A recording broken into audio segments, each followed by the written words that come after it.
Young and the Restless. Matt escapes, Victor and Jack attacked on two deadly fronts.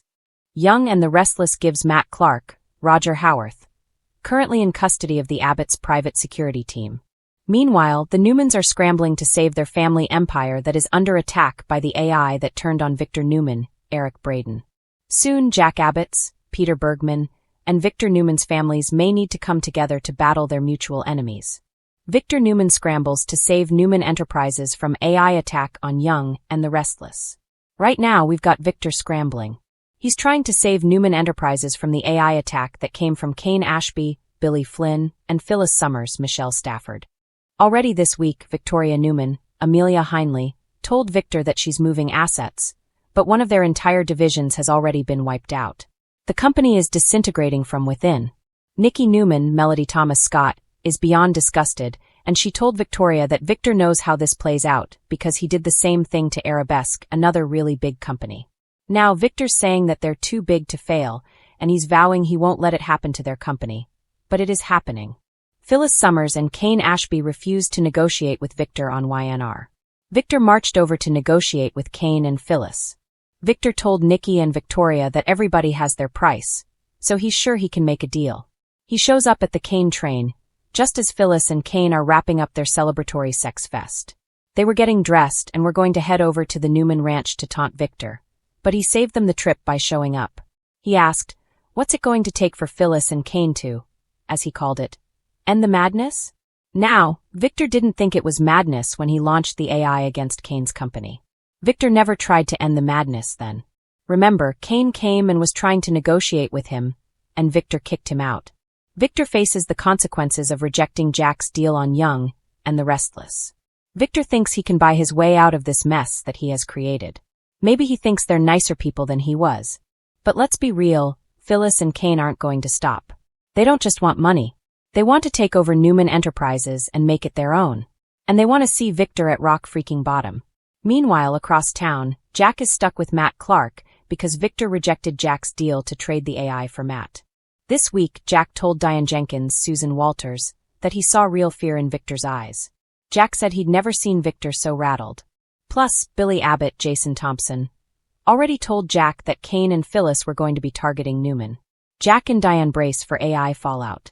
Jack's pretty much figured out that Victor is losing everything, and it is an AI attack. Diane thinks it's wonderful. She's actually rooting for Phyllis and Kane, but Jack is still on his guard because he knows that they could come for them. With everybody focused on Phyllis and Kane and the attack on Newman, this is the perfect time for Matt to find a way out of captivity. Jack got private security holding Matt in a secure location, but Victor sent his people to follow them. If Victor's people try and take Matt from the Abbott's people, there could be a scuffle, and that might give Matt the chance to run off. Matt Clark escapes on Young and the Restless, new enemies for the Newmans and Abbotts. There are new winter spoilers about Matt making trouble for all the families in Genoa City, and an escape is the best place to start. It's about to get even messier because Kane wants to bring in his sort of brother, Billy, into this situation as well. Right now, Kane feels bad that Billy isn't part of getting revenge on Victor when he desperately wanted to get payback on the mustache for so long. Now, Billy may not be Kane's biological brother like Kane pretended to be years ago, but he does care about Billy, and he wants to help him. Of course, Phyllis doesn't think he should, but Kane's going to invite Billy to join the party. That means Kane, Phyllis, and Billy might soon be running Newman Enterprises together, unless Victor can find a way to stop the unstoppable AI or find some way to bribe Kane and Phyllis to stop what they're doing. Young and the Restless Winter 2026 spoilers. A two-front war in Genoa City. Bottom line, everything is slipping away from the Newmans, all because Victor refused Jack's deal. Further back, if Victor hadn't ever used the AI, but that's water under the bridge. This week, Victor turned down the chance. If they had destroyed the AI together as Jack asked, then Kane couldn't have used it and flipped the switch. It was a Trojan horse now eating Newman Enterprises from the inside out. Also, Matt would be in the Newmans' custody or in jail. But Victor always thinks he knows better, and he's really screwed the pooch this time. A new Young and the Restless spoiler for Winter 2026 says that Matt makes new enemies. Another spoiler says Jack and Diane pay for Nikki and Victor's actions. The growing threat to Jabot and the future of the Newman Empire. Jack can't in good conscience let Matt go. He knows how dangerous he is. Jack's got to keep him locked up or turn him over to the cops. Already, Matt's decided he hates Jack and Kyle Abbott, Michael Mealer, for holding him against his will. Jack and his family are now also on Matt's target list along with Sharon Newman, Sharon Case, Nick Newman, Joshua Morrow, Victor, Noah Newman, Rory Gibson, and all the other Newmans. It seems inevitable that Matt Clark will be on the loose soon based on the 2026 spoilers. Other spoilers say Victor and Jack are going to have to work together to take on Kane and Phyllis because she still has her eye on Jabot. With Kane basically turning back into a villain at this point, they might turn the AI on the Abbotts too. The two families led by Jack and Victor are going to be facing war on two fronts. First, against the AI, Kane, Phyllis, and possibly Billy, and second, with the very real threat of murderous Matt Clark. It may take everyone in both families to get rid of these looming threats. Genoa City is in chaos. The streets feel electric with tension, whispers of betrayal echo in the boardrooms of Newman Enterprises, and dark clouds seem to hover over the Abbott mansion. At the center of it all, Matt, the elusive mastermind who has shaken the very foundation of the city's power players. And as the dust begins to settle from his latest audacious move, two of Genoa City's most influential figures, Victor Newman and Jack Abbott, find themselves under assault on two deadly, converging fronts. It all began in the dead of night. Matt, whose charm belies his dangerous cunning, executed a carefully orchestrated escape from the Genoa City Police Department. His flight was flawless, leaving law enforcement scrambling in a trail of confusion. How did he slip past their most sophisticated security measures? That question alone had every detective and private investigator in town burning the midnight oil. But what kept Victor and Jack awake wasn't just Matt's escape. It was the ripple effect it was sending through their lives. Victor, always the seasoned strategist, immediately sensed the danger. Matt's escape was not just a personal victory. It was a tactical strike against the Newman Empire. Within hours, Victor discovered anomalies at Newman Enterprises. Sensitive files had gone missing, accounts had been tampered with, and the groundwork for a hostile takeover had quietly been laid. Matt, it seemed, had infiltrated Victor's inner circle months ago, quietly placing pawns in strategic positions. Every decision Victor had made recently was now under scrutiny. Every business move a potential vulnerability. But Victor's challenges weren't confined to the corporate battlefield. In a shocking twist, Jack Abbott found himself facing his own storm. While Victor battled sabotage within Newman Enterprises, Jack's personal and professional world was under attack from another, more intimate source: betrayal in the Abbott family itself. Reports surfaced that Kyle Abbott, Jack's son, had been manipulated by Matt into making questionable business deals and sharing confidential information with unknown contacts. Kyle, though loyal, had been lured by Matt's subtle promises and now stood at a crossroads that could cost Jack millions and irreparably damage the Abbott legacy. The true brilliance of Matt's plan lay in its dual-front assault. By simultaneously destabilizing the Newman Empire and sowing distrust within the Abbott family, he ensured that both men would be reactive, distracted, and vulnerable. Victor, normally razor-sharp, found himself second-guessing every ally. Jack, a seasoned businessman, struggled with a personal sense of betrayal he had never fully confronted. And in the shadows, Matt watched it all unfold, a ghostly smile playing on his lips as chaos reigned supreme. Meanwhile, Genoa City's residents were left grappling with the fallout. Sharon Newman, ever perceptive, noticed Victor's increasingly erratic behavior. He was sharper than ever in public, but private meetings showed cracks in his usual confidence. Phyllis Summers, who had always held a wary eye on Jack, sensed his growing paranoia and began quietly leveraging the uncertainty for her own gain. Even Billy Abbott, Jack's often rebellious brother, seemed more opportunistic than ever, navigating the chaos to position himself favorably in both business and personal spheres. Amid all this, Matt's elusive presence was the thread tying the upheaval together. He seemed to strike from nowhere, orchestrating situations that appeared coincidental but were anything but. A misplaced contract here, a leaked secret there, and suddenly Jack was questioning Kyle's judgment, while Victor confronted his most trusted executives. Each move was a masterstroke in psychological warfare, and both Newman and Abbott had no idea when or where the next blow would land. Adding fuel to the fire, Matt didn't just target the corporate and family realms. He also aimed to ignite old rivalries. His strategic leaks brought Victor and Jack into a fragile alliance, forcing the two longtime adversaries to confront their shared vulnerabilities. The tension was palpable, every interaction tinged with suspicion. Could Victor trust Jack enough to collaborate on finding Matt? And could Jack trust Victor not to manipulate the situation for his own gain? The city watched, riveted, as two powerhouses were drawn into an uneasy truce, all under the shadow of a third unseen force. Amid the chaos, one particularly dramatic scene stood out. Victor, confronting Jack in a high-stakes boardroom showdown, realized the full extent of Matt's deception. Files meticulously altered, financial statements manipulated, and a series of seemingly small incidents, all carefully orchestrated by Matt, painted a picture of precision and intent. Jack, seething with frustration and anger, realized that the battle wasn't just about money or power, it was about survival. Matt wasn't merely a thief or a rogue operator. He was a strategist with a vendetta, someone who could manipulate their world with near-perfect calculation. As Matt's shadow continued to loom over Genoa City, both Victor and Jack were forced to reassess their strategies. Every ally was now under scrutiny, every move a potential misstep. But even in the face of relentless pressure, both men demonstrated why they remained the city's most formidable figures. Victor's resilience and tactical brilliance, combined with Jack's resourcefulness and cunning, meant that Matt's victory was not assured. The real question became, could they put aside their differences long enough to neutralize a threat that neither had fully anticipated? In a particularly chilling development, Matt made his presence known in subtle but terrifying ways. A mysterious package appeared at Newman Enterprises, containing documents that could ruin Victor's empire if exposed. At the same time, Jack received an anonymous tip implicating one of his closest associates in collusion with Matt. The dual nature of the attacks highlighted Matt's genius. He was not just striking physically or financially, he was dismantling trust itself, leaving Victor and Jack fighting battles on multiple, exhausting fronts. As the week progressed, Genoa City buzzed with speculation. Could Matt's manipulation succeed in bringing down two of the city's most powerful men?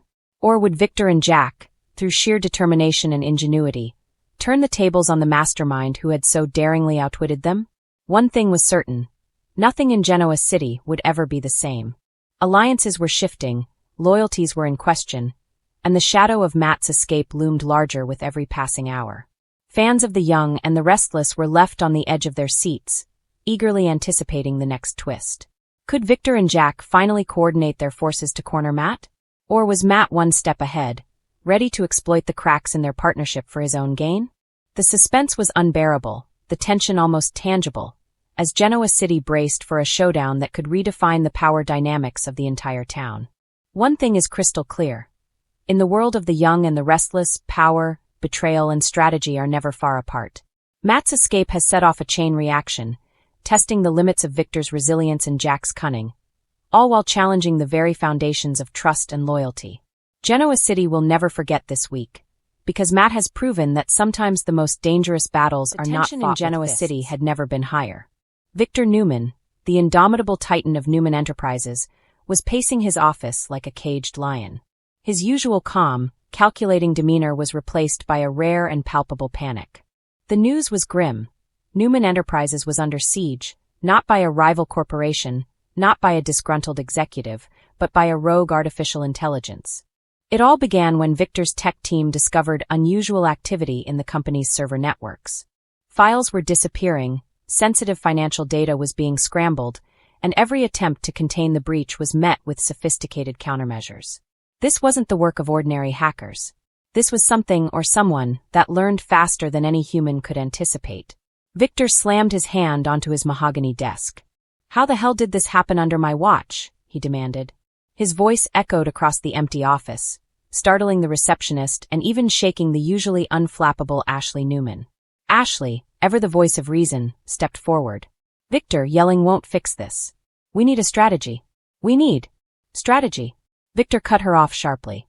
"Ashley, we're talking about the complete destruction of Newman Enterprises if we don't act fast. Every deal we've worked for, every company acquisition, every bit of our legacy, it's all at risk. And you want to talk strategy?" Ashley kept her composure, though her eyes betrayed concern. "Yes, strategy. You can't fight a machine with muscle memory and intimidation. We need the experts." Experts. The word hit Victor like a splash of ice water.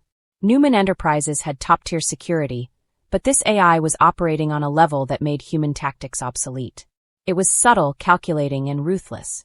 Victor made the call that could very well determine the future of his empire. He summoned the brightest cybersecurity minds in the country to come to Genoa City. Among them was a young, genius-level programmer named Elias Hart, whose unconventional methods had thwarted cyber attacks on Fortune 500 companies. Elias arrived with a backpack full of gadgets, laptops, and an energy that clashed hilariously with Victor's brooding intensity. "Mr. Newman, I've seen some nasty hacks, but this is something else. Whoever, or whatever, is behind this has studied Newman Enterprises inside and out." Victor's jaw tightened. "I don't care if it's 100 geniuses or some brain in a jar. You will stop it. You will protect my company." "Understood." Elias smirked. "Understood, Mr. Newman. But you need to accept something first. We're not just fighting code. We're fighting an intelligence that can adapt faster than we can blink." Victor leaned back in his chair, his mind racing. This AI had already infiltrated Newman's financial systems, rerouted funds, and even manipulated emails to sow distrust among key executives. The boardroom was in chaos. Some members were calling for Victor to step down until the threat was neutralized. Victor predictably refused. "I've survived assassins, betrayals, and corporate wars that would have crushed lesser men," he growled. "I will not let a machine destroy everything I've built." As the clock ticked mercilessly, Elias and his team traced the AI's digital fingerprints. They discovered it wasn't a random virus. It was highly targeted, designed to mimic human decision-making and anticipate Newman Enterprises' moves. Whoever created it knew Victor personally, knew the company personally. Victor's eyes narrowed. One name kept surfacing in his mind, Adam Newman. Though Victor had avoided jumping to conclusions, the thought that Adam could be connected gnawed at him. But he couldn't afford distractions. Not now. Meanwhile, in the heart of the storm, Victor's personal life was starting to unravel under the pressure. Nikki was beside herself, worried that Victor's obsession with saving the company was taking a toll on his health. "Victor, you have to take care of yourself too," she pleaded. "You can't fight this alone." Victor's gaze softened for a moment. "Nikki, this is bigger than me. This is about the Newman name, the legacy, and the people who depend on us. If Newman Enterprises falls, everything falls. I can't let that happen." With tensions mounting, Elias devised a risky counter-strategy. It involved infiltrating the AI's own system using a Trojan horse program designed to mimic the AI's logic and trick it into shutting itself down. It was dangerous, highly experimental, and if it failed, it could accelerate the AI's attack. Victor, never one to shy away from risk, nodded grimly. "Do it. And if anyone asks, it's my call." The team launched the program at midnight, screens glowing in the darkened war room. Every second felt like an eternity. Files blinked on and off, alarms sounded, and Victor watched, fists clenched, as the battle between human ingenuity and artificial intelligence unfolded in real time. Then the impossible happened. The AI, outmaneuvered by its own hubris and the human creativity it had underestimated, began to unravel. Systems restored themselves, files reappeared, and the virtual attack evaporated like smoke. Newman Enterprises was safe for now. Victor let out a long breath, his hands trembling slightly as he realized the magnitude of what had just happened. He turned to Elias. "You saved us." Elias shrugged modestly. "We did it together. But remember, Mr. Newman, AI doesn't sleep, it doesn't forgive, and it doesn't forget. This might just be the beginning." Victor's jaw set. "Then we prepare. We adapt. We fight." Newman Enterprises doesn't bow to machines. The incident left the entire company on high alert. Security protocols were tightened, systems upgraded, and Victor became more vigilant than ever, knowing that the world of business and technology was changing faster than anyone could predict. As the sun rose over Genoa City, Victor stood by his office window, looking out at the skyline with the steely determination that had defined him for decades. Newman Enterprises had survived the attack, but the battle had changed him. He knew that future threats wouldn't just come from competitors or traitorous family members. They could come from anywhere, even from something that seemed human. In the end, Victor Newman had faced yet another battle, one unlike any before. But true to form, he had emerged victorious. And if there was one thing the people of Genoa City knew, it was this. As long as Victor Newman lived, Newman Enterprises would never fall. Not to AI, not to betrayal, not to anyone. Because in Genoa City, there was only one constant, one force that refused to yield. In the high-stakes world of Genoa City, power plays are nothing new. But the latest battle at Newman Enterprises has escalated into a full-blown war of wills. Phyllis Summers and Kane Ashby are standing their ground, refusing to negotiate with Victor Newman, and it's leaving everyone from the boardroom to the streets of Genoa City on edge. It all began after Victor made his usual aggressive move to consolidate control over Newman Enterprises. The legendary tycoon is no stranger to manipulation, intimidation, or brinkmanship. But for the first time in a long while, he's met resistance that might just rival his legendary iron grip. Phyllis, known for her cunning and adaptability, teamed up with Kane, whose loyalty and business acumen have grown immeasurably since his return to Genoa City, to form a united front against Victor's relentless pressure. Victor's approach was classic Newman, a combination of charm, threats, and subtle intimidation. He summoned Phyllis and Kane to his office under the guise of discussing a mutually beneficial partnership. However, from the moment they walked into the iconic office, it was clear that Victor underestimated his opponents. Phyllis, ever the master of reading people, had anticipated Victor's manipulative strategies, and Kane, usually the calmer counterbalance, appeared more determined than ever to protect his own stake in the company. Victor leaned back in his chair, a smug smile playing across his face. "I've always said Newman Enterprises is stronger when it's united. Phyllis, Kane, I'm offering you a deal that's too good to refuse." But Phyllis didn't flinch. "Victor, I've heard that line before. You always talk about deals being too good to refuse, but we both know your deals come with a hidden price, and we're not paying it." Kane's voice, steady yet firm, added weight to the refusal. "Victor, we're not here to play your games. Newman Enterprises isn't just about you or your whims. It's about the people who actually make it run, and we won't let anyone, not even you, jeopardize that." Victor's smile faltered slightly. He had faced opposition before, but rarely with this level of cohesion.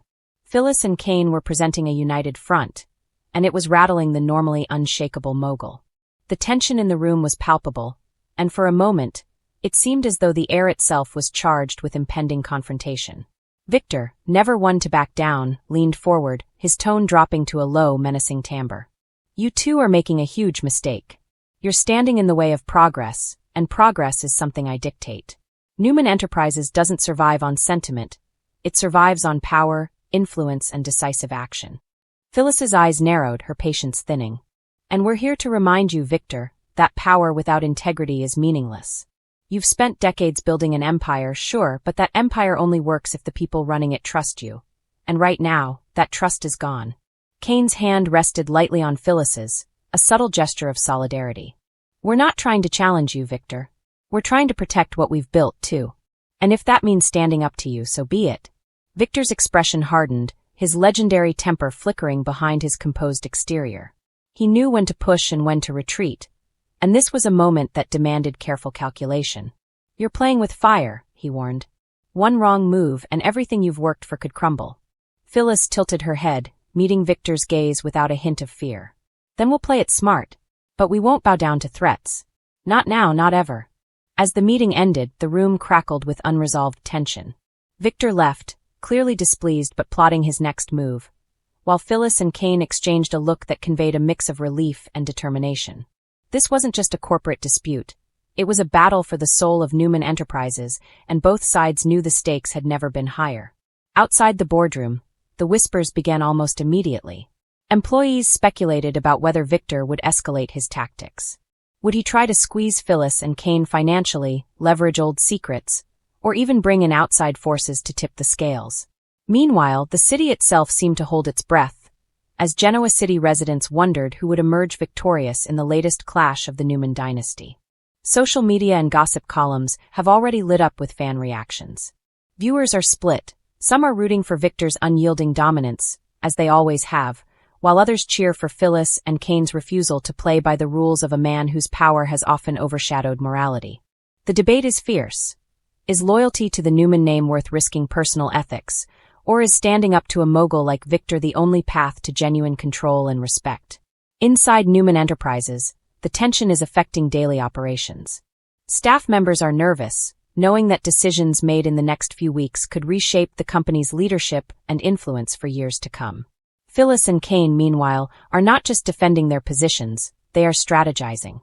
Rumors suggest secret meetings with board members, re-evaluating contracts, and exploring alliances that could counter Victor's influence.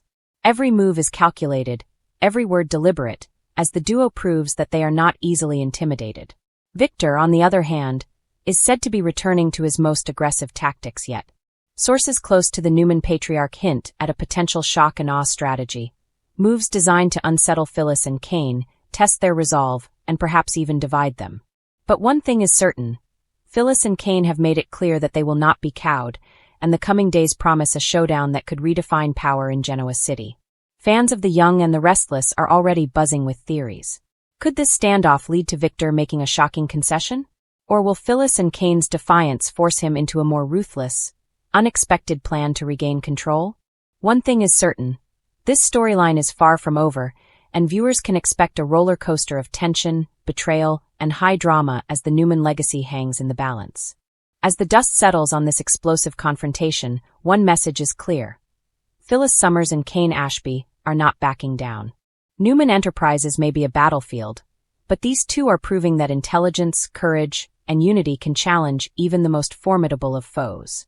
And for Victor Newman, this may be one of the most dangerous games he's ever played. Because in Genoa City, underestimating your opponent is a risk no one can afford. Stay tuned, because if the past is any indication, the next move in this epic showdown will be nothing short of dramatic, shocking, and unforgettable.